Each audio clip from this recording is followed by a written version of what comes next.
တော့သူများပြောတိုင်းခံစားမနေနဲ့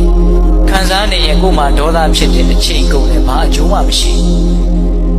မခံစားဖို့ရာကလည်းကိုကနှလုံးသွင်းမှန်ဖို့လိုသေးတယ်ဘယ်လိုနှလုံးသွင်းရမှာလဲဆိုအဲ့ဒီစကားသံတက်ကြောက်တော့ငါဘာမှပြောင်းလဲမသွားဘူးဆိုတဲ့အချက်သူကောင်းတယ်ပြောလို့လည်းတကယ်ကောင်းတာမဟုတ်သူဆိုးတယ်ပြောလို့လည်းကိုတကယ်ဆိုးသွားတာမဟုတ်ဘူးကိုကတော့ငကိုအတိုင်းပဲသူထင်တာသူ့အထင်ပဲလေသူပြောတာသူ့အပြောပဲလေဟုတ်လား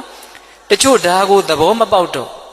ကဲ့ရဲ့တန်ကိုမခံနိုင်လို့ရှက်လွန်းလို့ဘဝကိုအဆုံးစီရင်သွားတဲ့လူတွေတောင်ရှိတယ်ဟုတ်လားချီးမွမ်းတဲ့တွေကိုမခံနိုင်လို့အောက်ခြေတွေလော့ပြီးတော့တဲဟုတ်တဲ့ငါပဲဆိုပြီးတော့မတူမတန်တယ်လို့ပတ်ဝန်းကျင်ကိုဆက်ဆံသည့်အထိမိုက်မဲတဲ့လူတွေရှိတယ်ချီးမွမ်းခြင်းကဲ့ရဲ့ခြင်းလေပြင်းကြားမှာမရှုမလားကြဆုံးသွားတာဟုတ်လားဒါကြောင့်ဘေးကဘာပြောဒါလေးနဲ့ပတ်သက်ပြီးတော့အတူယူစရာအားကျစရာလေးဦးဇင်းတို့ပြောပြခြင်းတယ်